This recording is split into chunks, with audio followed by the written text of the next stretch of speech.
Click here if you are having a problem viewing the photos on a mobile device. As John Kelly said, according to Bob Woodward, that is, Donald Trump's White House is crazy town. Ivanka Trump speaking with her father at U.S. Steel's Granite City Works steel mill in Granite City, Illinois on July 26. Saul Loeb, AFP, Getty Images, and no more so than this week, reports Vanity Fair writer Gabriel Sherman. Fear. Woodward's tell all about a dysfunctional White House in the grips of a nervous breakdown has already sold more than 750,000 copies. Both Fear and an anonymous New York Times op-ed published last week describe an unhinged president. At the same time, a CNN poll shows that Trump's approval rating has plummeted to 36%, triggering fears among Republicans of major losses in the midterm elections. Such is the state of the White House chaos that Ivanka Trump is even worried about impeachment, a source close to the first daughter and senior White House advisor told Sherman. Trump's focus these days isn't on governing, but instead on fulminating against people who cooperated with Woodward's book and on finding out who penned the op-ed, Sherman added. Sources have told Sherman that Trump is obsessed, lathered, and freaked out that the op-ed writer, described as a senior White House official, and other leakers are in his midst.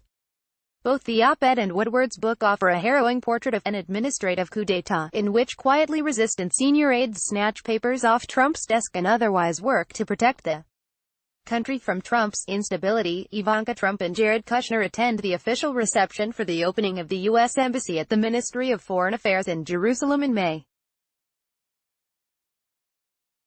Photo by Golly Tibin, AFP, Getty Images. Trump only really trusts family now, The Washington Post reported last week, citing an interview with Trump's son, Donald Trump Jr. That means daughter Ivanka and son-in-law Jared Kushner have been tasked with various responsibilities, including finding the op-ed author and controlling the crisis over damaging disclosures, Sherman added. It remains to be seen whether Trump will heed speculation coming Thursday from right-wing provocateur Ann Coulter, who believes Kushner, also a senior advisor, wrote the op-ed. In an interview with the Daily Beast, Coulter said Kushner and Ivanka Trump probably need to put some distance between themselves and Trump in order to preserve their friendships and business connections among New York's liberal elite in the event Ivanka's father loses the 2020 election or is removed from office through impeachment. They had just gone to the McCain funeral, and the op-ed was right after Labor Day, so they were probably feeling wistful for the Hamptons, Coulter told the Daily Beast.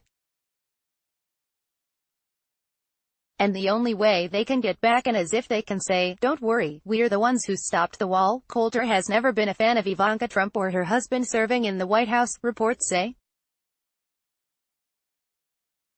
A supporter of Trump's agenda, Coulter has suggested the president is only hurting himself by dismissing advice from experts and relying instead on two people who inherited their careers from their rich fathers and who lacked any government experience when they came to Washington, D.C.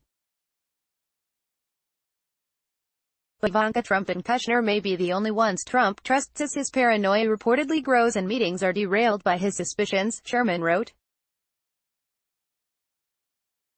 Meanwhile, oldest son Donald Trump Jr. is worried that his father has become so stressed out he's not sleeping, Sherman added. Whether or not Ivanka Trump and Jared Kushner are secretly behind the op-ed, they have at least returned to one of their regular and most controversial White House duties, playing personnel managers.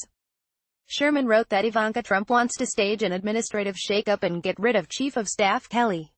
She blames Kelly for people cooperating with Woodward. "He's destroying your presidency," Ivanka told her father, according to an advisor who spoke to Sherman. Ivanka Trump and Kushner want to replace Kelly, a former Marine general who was credited with bringing some managerial, top-down discipline to the White House, with someone who is more responsive to their needs, Sherman added.